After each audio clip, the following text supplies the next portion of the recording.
শেষ হচ্ছে উড়ান, যে সিরিয়ালটা নাকি নিম ফুলের মধুকেও হার মানাতো, তার এইভাবে বন্ধ হয়ে যাওয়ার কারণ কি? সত্যি বলতে কি ভাবতেও অবাক লাগে। মানে এই সিরিয়ালটা উড়ান যখন শুরু হয়েছিল তখন সবসময় ওটা টপ 5-এ থাকতো।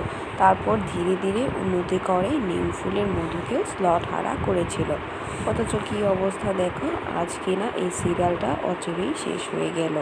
27 মে 2024 স্টার জলসার পর্দায় শুরু হয়েছিল সুরিন্দর ফিল্মস প্রযোজিত এই উড়ান সিরিয়ালটি, যেখানে মুখ্য চরিত্রে অভিনয় করেছিল প্রতীক সেন এবং রত্নাপ্রিয় দাস। প্রায় 10 মাস পর 290 পর্বে এসে শেষ নিঃশ্বাস ত্যাগ করল পূজা রাজের স্বপ্নের উড়ান।